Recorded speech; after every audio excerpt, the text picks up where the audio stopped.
सैनिकों,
मेरे पिता महायोद्धा कुंभकर्ण के मृत्यु दिवस की पूजा करने से पीछे हट रहे थे ये सब।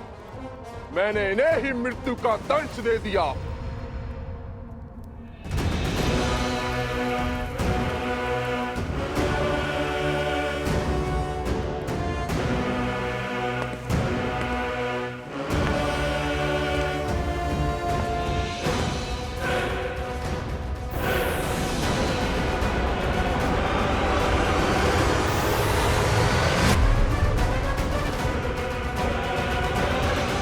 किसी भी अन्य नगर, द्वीप, राज्य से पंडित लाओ, उन्हें हमारे प्रजाजन दास के रूप में भेंट करो।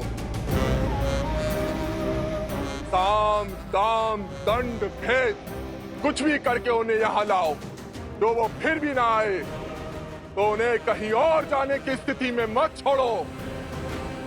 मेरे पिता महान थे, शूरवीर थे, भ्रातृभक्त थे, किंतु षड्यंत्रकारी राम ने उनकी सांस और उनका सम्मान दोनों छीन लिए।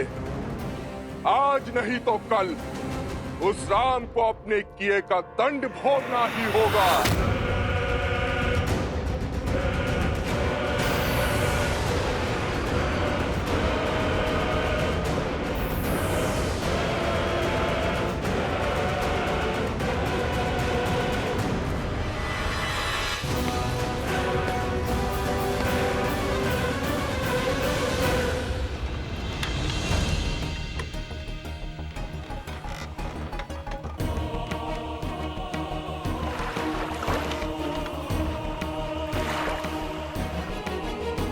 यहाँ से पूर्व की ओर जो द्वीप है, वही है कुंभकर्ण के सौतेले पुत्र देवामित का साम्राज्य।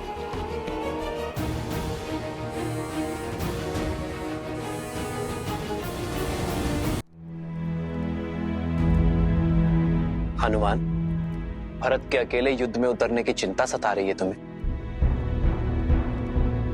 ये रामायण उद्देश्यों का आयन है हनुमान, और मेरा एक उद्देश्य अभी शेष है।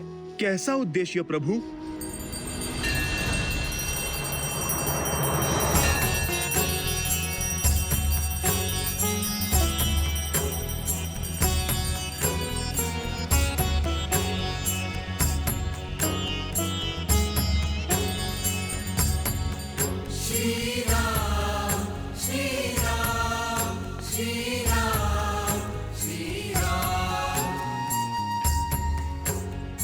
दशरथ पुत्र राम का नमन स्वीकार करे ऋषि कुंभोधर।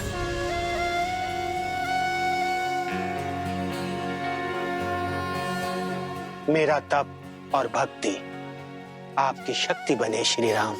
आशीर्वाद के रूप में आपने तो संपूर्ण संसार दे दिया मुझे। याद था कि आप इसी मार्ग से जाने को हैं। आपके मार्गदर्शन में हिंगलाज माता के दर्शन करने की इच्छा है मेरी। अपने भाई भरत की विजय की प्रार्थना करना चाहता हूं मैं ऋषिवर। हर हर महादेव।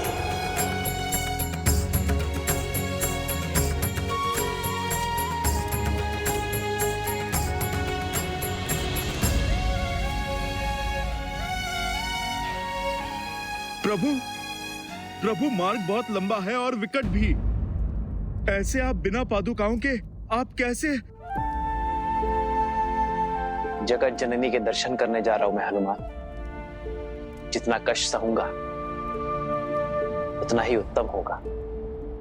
और फिर सुख की शैया से दुख की धरा में उतरने को ही तो संतुलन कहते हैं। मां के द्वार पर सब समान है। वहां ना ही कोई राजा है और ना ही कोई रंक। सभी याचक हैं, सभी श्रद्धालु हैं।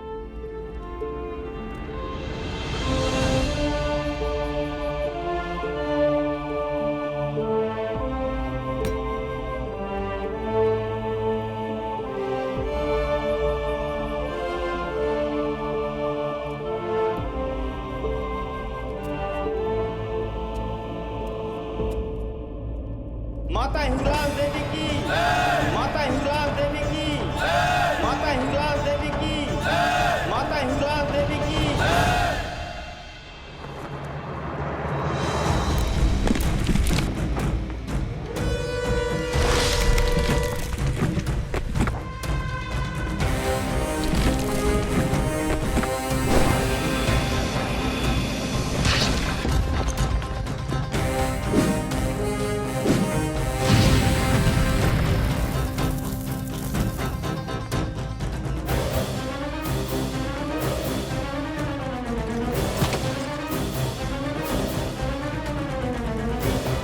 आगे बढ़ो शीघ्र।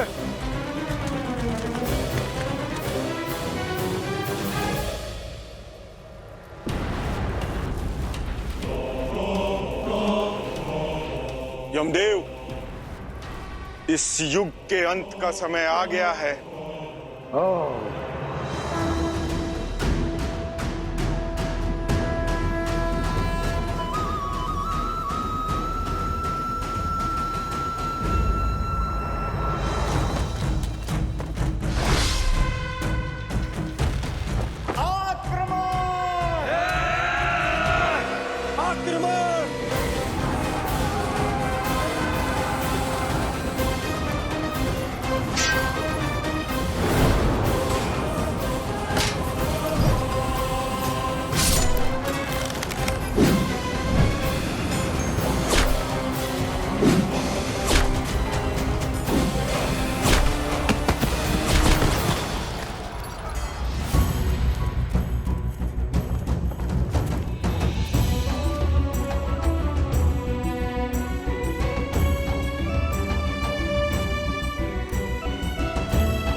शीघ्र ही श्री राम के भक्त पुनः अयोध्या में पड़ेंगे। तब आपको उनके समक्ष जाना होगा काल पुरुष। और आप जैसे ही उनके समक्ष जाएंगे वैसे ही श्री राम विधि के विधान को समझ जाएंगे और अपनी देह को त्याग देंगे।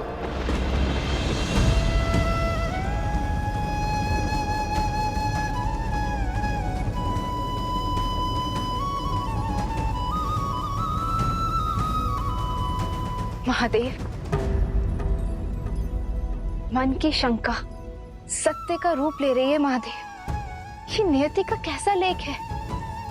यहाँ लवकुश किसी अपरिचित स्थान की ओर प्रस्थान कर रहे हैं और वहां भरत अकेले ही इस युद्ध की बागडोर थामे खड़े हैं।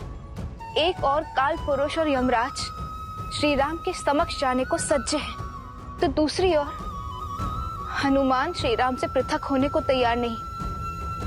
राम का आयान अब क्या मोड़ लेने वाला है?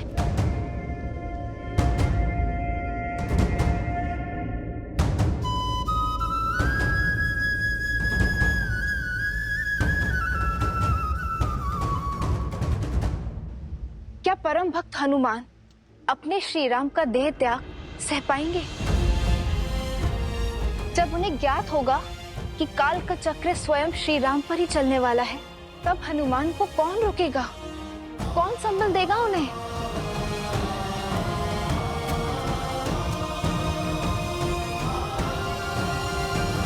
अब तो हनुमान क्षण भर के लिए भी श्री राम से पृथक नहीं होने वाले। ऐसी परिस्थिति में काल की स्थिति कैसे उत्पन्न होगी? और हनुमान स्वयं आपके अवतार हैं। भला आपको हराने का सामर्थ्य किसमें है? नियति के निर्णय को और भाग्य के लेख को बदला नहीं जा सकता देवी। यदि नियति को नियंत्रित करना संभव होता तो क्या स्वयं नारायण के अवतार श्री राम को वनवास का दंश सहना पड़ता? क्या देवी सीता धरती में समाहित होती? क्या श्री राम के अनुज लक्ष्मण इस प्रकार मृत्यु को वरण करते? क्या महाज्ञानी महातपस्वी लंकापति रावण इस प्रकार अपयश प्राप्त कर संसार से विदा होता? यही नियति का चक्र है देवी। कठोर परंतु न्यायपूर्ण। देर सवेर जो भी घटना घटित होने वाली होती है वो घट के रहती है। और अब नियति के इस चक्र का सामना हनुमान को करना पड़ेगा। अपने श्री राम से पृथक होने का दुख झेलना ही पड़ेगा, क्योंकि यही घटना इस युग का समापन करेगी देवी।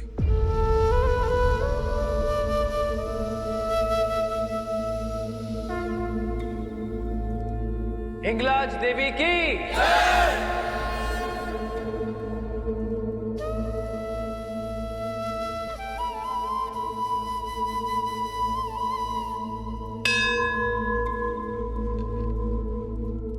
नारायण के नए अवतार की लीला आरंभ होने वाली है देवी, और इसके लिए अनिवार्य है कि श्री राम और ये युग दोनों का समापन हो। अब परीक्षा तो हनुमान की है, क्योंकि भक्त की इच्छा के विरुद्ध तो स्वयं भगवान भी अपने प्राण त्याग नहीं सकते। इसलिए यह आवश्यक है कि हनुमान स्वेच्छा से श्री राम को जाने दे। असंभव। जो हनुमान श्री राम की आह तक नहीं सह सकते, वो सदा सदा के लिए उनका वियोग कैसे सहेंगे?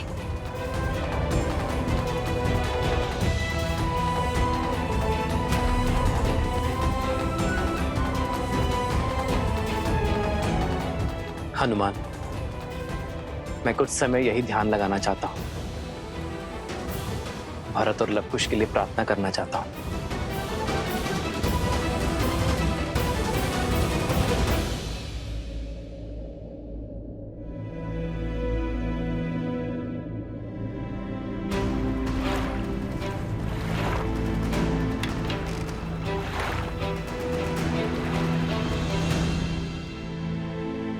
जब तक हनुमान श्री राम के साथ हैं, तब तक काल का उन तक पहुंच पाना असंभव है।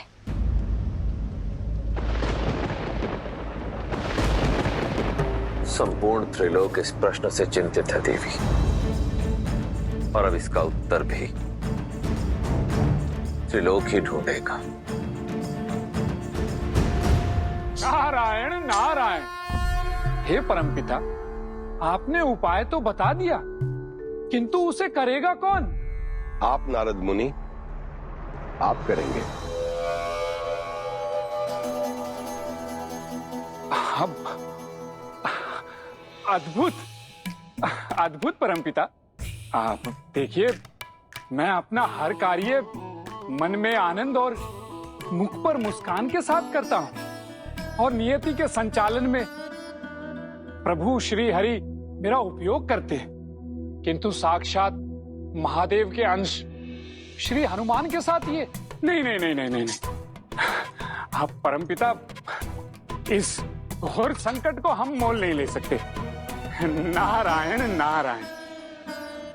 हे परमपिता, यदि भूल से भी हनुमान को इस छल का आभास हो गया तो वो मुझे कहीं से भी खोज निकालेंगे, और यदि बात प्रभु श्री राम पर आई तो उसमें तो वो मेरे ही समान है, प्रभु श्री हरि के भक्त। किंतु इस छल के पश्चात हनुमान किसी को भी क्षमा नहीं करेंगे। तब तो हरि का आगमन टालना होगा, क्योंकि जो कार्य हरि के परम भक्त नारद मुनि करने से कतरा रहे हैं, तो उस कार्य को और कौन संपूर्ण करेगा? माता, और यदि ये कार्य नहीं हुआ तो नियति का चक्र रुक जाएगा। इसलिए श्री राम पर से हनुमान का ध्यान हटाना बहुत ही आवश्यक है। परंतु माता, ये तो लवकुश के साथ भी अन्याय ही होगा ना?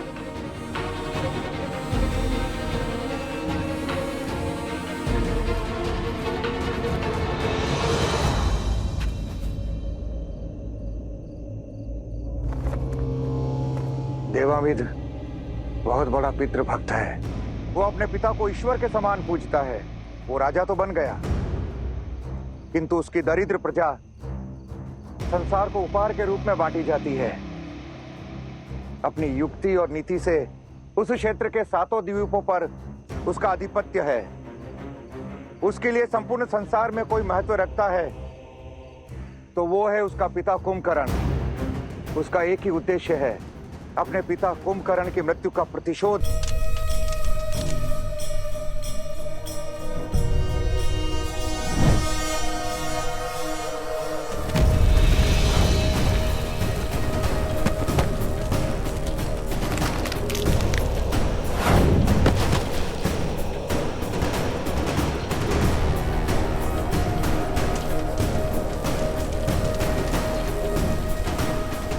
पिताश्री, किंतु कुंभकर्ण उसकी माता करकोटी का दूसरा पति था। देवामित्र के पिता अनुलोमा को महाराज दशरथ ने देवासुर संग्राम में मार गिराया था। मैं आपका अंश तो नहीं हूं, किंतु मेरी विधवा माता से विवाह कर आपने मुझे अपने पुत्र की भांति पाला, मुझे स्नेह दिया, प्रेम की छाया दी, और एक दिन उस राम ने मुझसे मेरा संसार, मेरा पिता छीन लिया।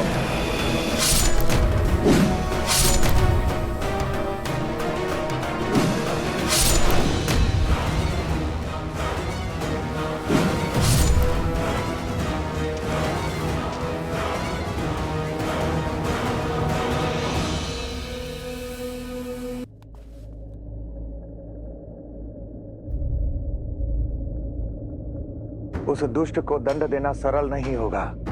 शक्ति के साथ साथ युक्ति का मार्ग भी खोजना होगा।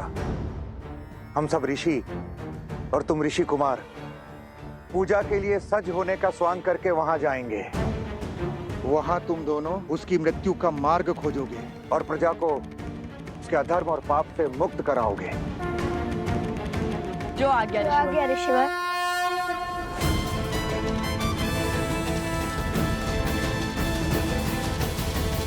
आपने तो अपना अनुज धर्म निभाया, अपने भाई की आज्ञा का पालन करने के लिए अपने जीवन का बलिदान दे दिया। अब बारी मेरी है, मैं अपना पुत्र धर्म निभाऊंगा, आपकी मृत्यु का प्रतिशोध लूंगा। अब प्रतीक्षा है तो बस एक अवसर की, जब मैं राम के कुल का सर्वनाश कर सकूं।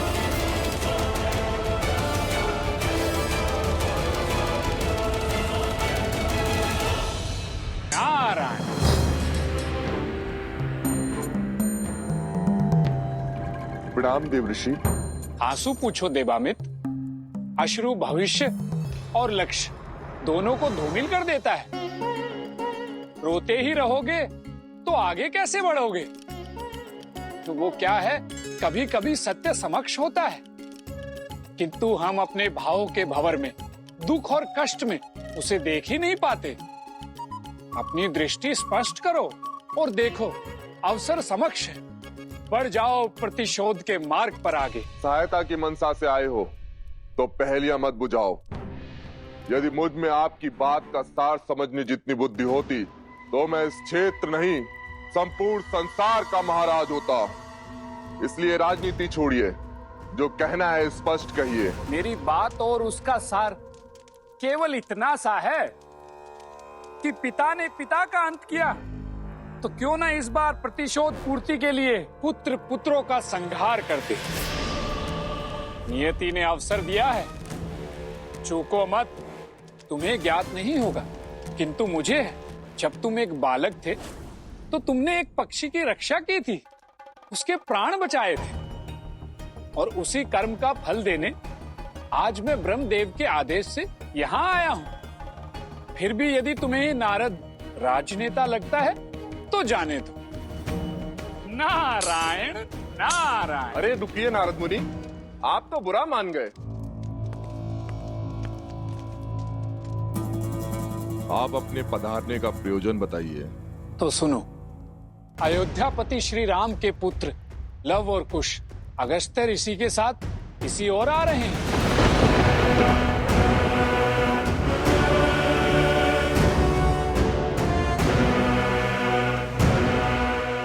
धन्यवाद ऋषिवर, आपने मुझे दिशा दिखाकर मेरे प्रतिशोध का मार्ग प्रशस्त कर दिया। नारायण नारायण।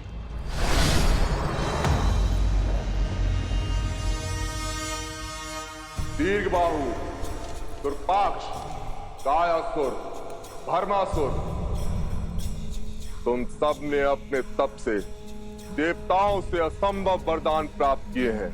अब उनके उपयोग का समय आ गया है। जाओ, लवकुश और अगस्त ऋषि, जैसे ही वो मिले उन्हें बंदी बनाकर मेरे समक्ष लाओ। फिर ये कुंभकर्ण का पुत्र राम के पुत्रों को ऐसी मृत्यु देगा जिसे देखकर संपूर्ण संसार कांप उठेगा। रघुवंश के नाश का शंखनाद होने को है। लवकुश की मृतदेह के साथ राम को संदेश भेजूंगा, उसे उनके कुल के अंत की सूचना दूंगा।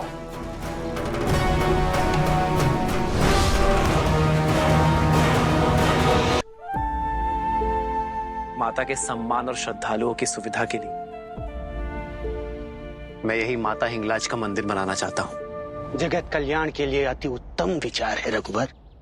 आपके इस कर्म से युगों युगों तक माता हिंगलाज की कृपा आपके कुल और प्रजा पर सदैव बनी रहेगी।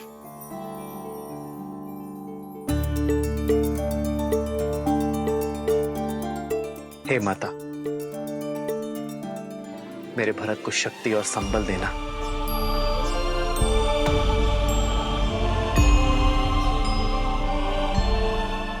यदि शक्तिशाली होने का अर्थ शक्तिहीन का जीवन दुर्बल बनाना है, उन्हें कष्ट पहुंचाना है, तो स्मरण रहे इस अथाह संसार में तुम्हारी शक्ति की भी काट है। तुमसे भी शक्तिशाली जीव इस संसार में उपस्थित है। इसीलिए बल का दंभ छोड़ो और प्राणी मात्र का दुख समझने का प्रयास करो। धर्मात्मा होने के नाते मैं तुम्हें राम नाम लेने का अंतिम अवसर देता हूं। मूर्ख हो तुम, मूर्ख। तुम्हारी ये बातें तुम्हारी निर्बलता की सूचक हैं, तुम्हारे भय का प्रतीक हैं, तुम्हारे भय का प्रमाण है।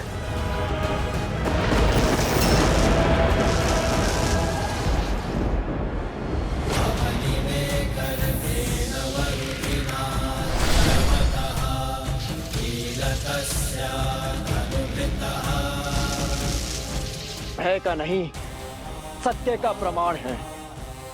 जय सिया राम।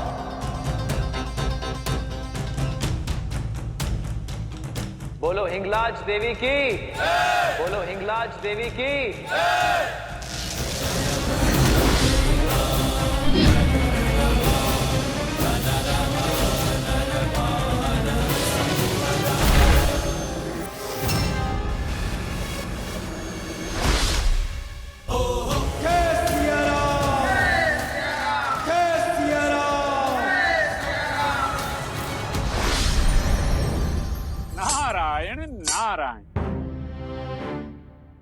नारद जी आप यहाँ?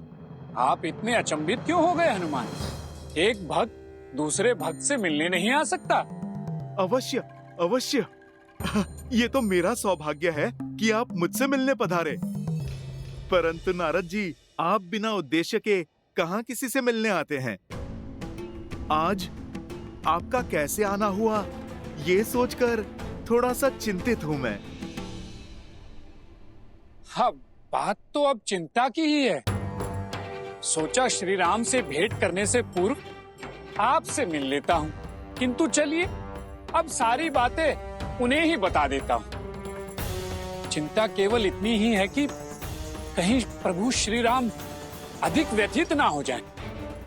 नारायण नारायण। देवर्षि, भक्त के होते हुए आप भगवान को क्यों चिंतित करते हैं? प्रभु हिंगलाज माता के मंदिर का पुनर्निर्माण करवाने में व्यस्त हैं। आप कृपा करके मुझसे कहिए ना। नहीं, मैं राजकुमार भरत के पास जाता हूँ। नारायण नारायण। रुकिए, भरत भैया तो गंधर्वों के साथ युद्ध में लगे हैं। आप मुझे बताइए ना, बात क्या है? बता तो दूं, किंतु आप मेरी सहायता कैसे करेंगे हनुमान? आप तो प्रभु श्री राम की रक्षा में लीन हैं। मुनिवर, आप मुझे समस्या तो बताइए, समाधान मैं खोज लूंगा। लव कुश अगस्त्य ऋषि के साथ कहीं गए हैं, और वो जिस दिशा में गए हैं वहां कुंभकर्ण का पुत्र देवामित उनकी प्रतीक्षा कर रहा है, और उसे ज्ञात हो चुका है कि लव कुश श्री राम के पुत्र हैं। उसकी मंशा शुभ नहीं है हनुमान जी। आप निश्चिंत रहिए देवऋषि। मेरे होते मेरे अनुज लव कुश पर कोई भी कुदृष्टि नहीं डाल सकता। बस ये संदेश देने और आश्वासन के यही तो बोल सुनने आया था मैं। देवऋषि, बहुत बहुत धन्यवाद आपका। ये केवल राम काज ही नहीं, ये तो मेरे प्रभु श्री राम पर होने वाला प्रहार है, क्योंकि लव कुश की हानि प्रभु की हानि है, रघुकुल की हानि है। देवऋषि, अब ये समस्या मेरी है। नारायण नारायण।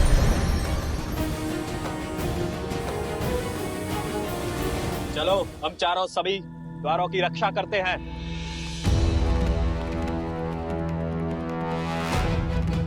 द्वार खोलो बंधु, हम ऋषि यहाँ पर पूजा के लिए आए हैं। हमें यहीं से हर ओर दृष्टि रखनी चाहिए। आसमान से सब स्पष्ट दिखाई देगा। राम के पुत्र हैं, इतने मूर्ख नहीं हैं जो सीधा द्वार से आएंगे।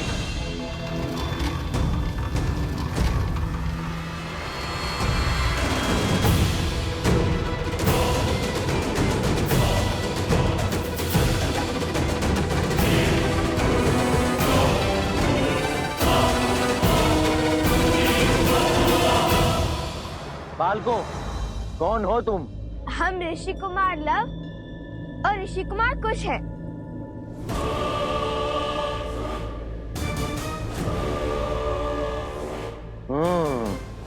लव, कुश, यही तो हैं वो दोनों। घेर लो इन्हें, सभी द्वार बंद करो, भागने ना पाए। ये क्या हुआ? भैया, कहीं मैंने ऋषि कुमार के स्थान पर राजकुमार तो नहीं बोल दिया? नहीं। तो फिर यहाँ पे बंदी क्यों बना रहे हैं?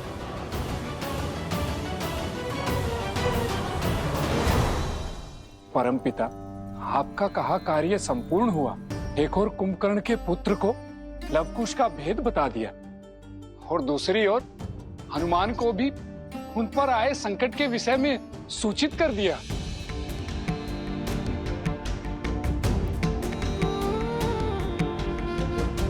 पुत्र, हरि का कार्य कर तुम्हारी आंखों में अश्रु क्यों? मुख पर पश्चाताप की पीड़ा क्यों? तुमने जो किया है वह अति आवश्यक था। हनुमान को श्री राम से पृथक करने का केवल एक यही मार्ग था। और यदि श्री राम हनुमान से पृथक नहीं हुए तो?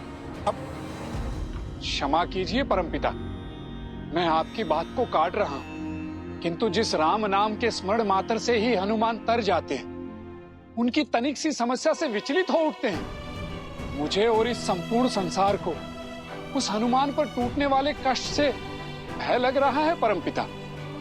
जब श्री राम अपनी देह त्यागेंगे, तब न जाने हनुमान अपना दुख कैसे प्रकट करेंगे।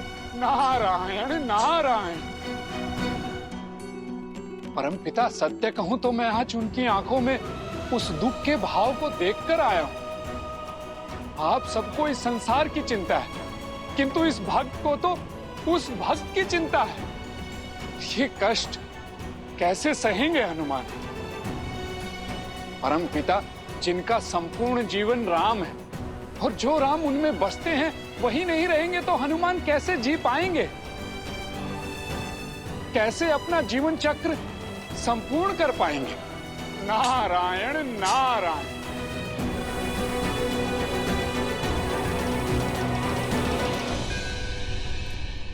माता हिंगलाज देवी की, माता हिंगलाज देवी की। चलो, उचित ही हुआ। अब तुम्हारे अंत का शुभारंभ करते हैं।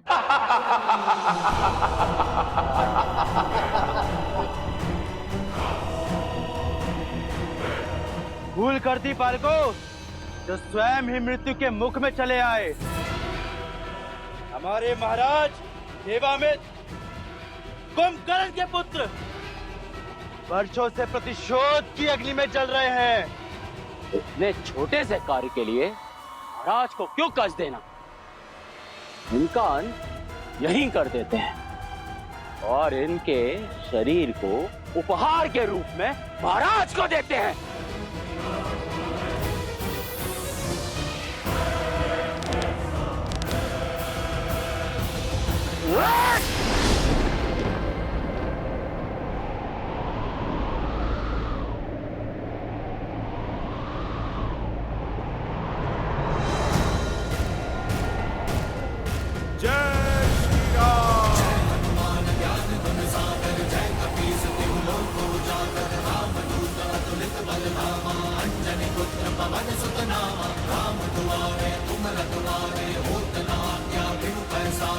किसने साहस किया सिया राम पुत्र लव कुश को हाथ लगाने का?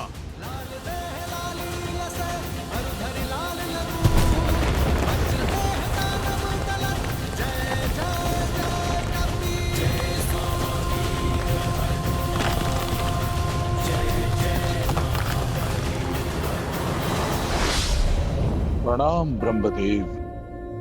प्रणाम देव ऋषि।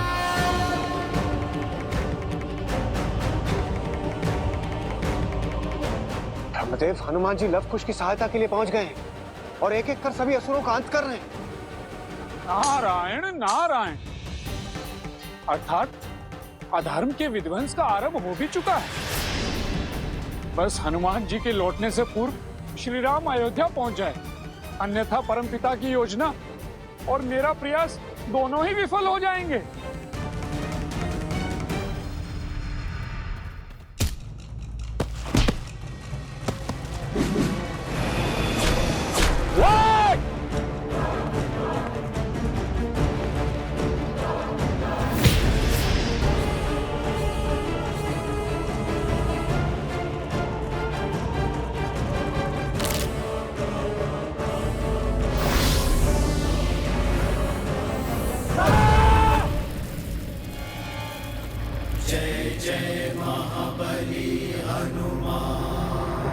कायासुर को तो मेरा वरदान प्राप्त था, ये कैसे संभव हो सकता है? जहां राम भक्त हनुमान, वहां सब संभव है सूर्यदेव।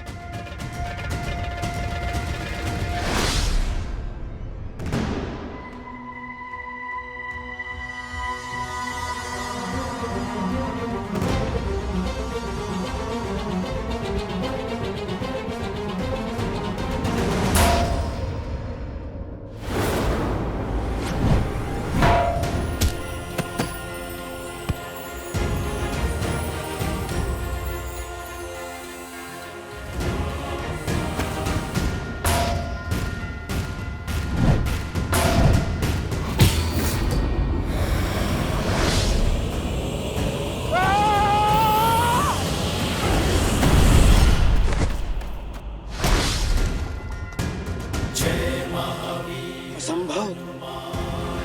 जय जय पवन पुत्र हनुमान, बजरंग बली हनुमान, जय जय महाबली हनुमान। दुर्गम काज जगत के जेते, सुगम अनुग्रह तुम्हारे देते, और मनोरथ जो कोई लावे, सोई अमित जीवन फल पावे। चला इंद्रजीत अतुलित जो था, बंधु निधन सुनी उपजा क्रोधा, कपि देखा तारुण भट आवा, टटटाई कर ठार धावा। तो दुर्पाक्ष को तो मेरे वरदान की ढाल प्राप्त है। नारायण नारायण।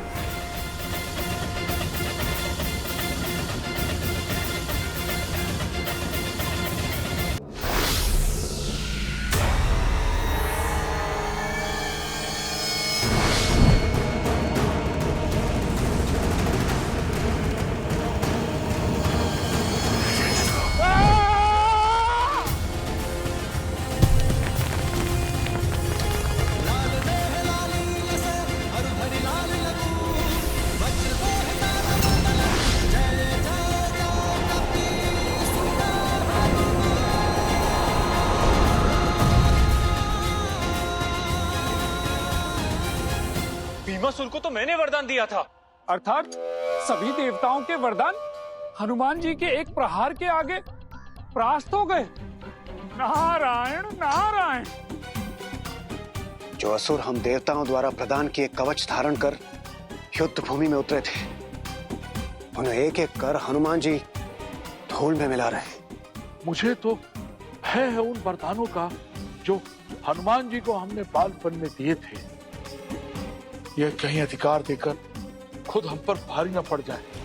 जिन तीनों लोकों के संचालन का उत्तरदायित्व हम देवताओं पर है,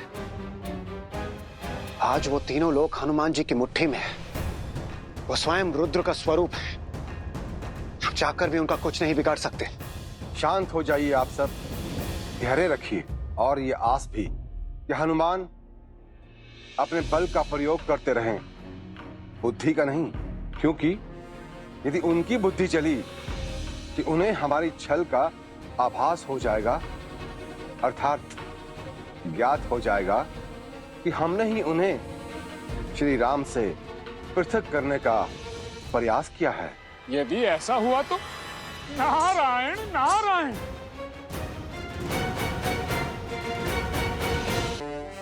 प्रणाम गुरुदेव। आयुष्मान भव। हनुमान जी, आपको तो पिताश्री के साथ होना चाहिए था। मैं तो प्रभु के साथ ही था।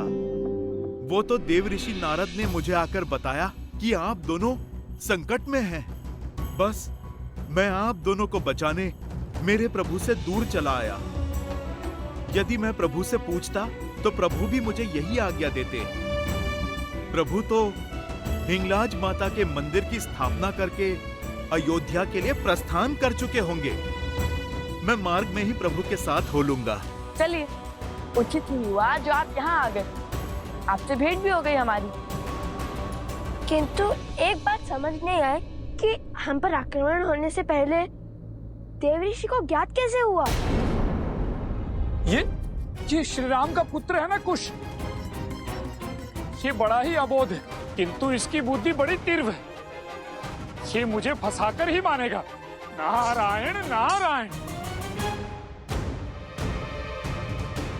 नारद, उसी का सब उसी का किया धरा है। पहले तो स्वयं आकर हमारे महाराज को इन दोनों का सत्य बताया, किंतु ये नहीं बताया कि हनुमान भी उनके साथ है। ये हमें घेर कर मारने का षड्यंत्र था उस नारद का।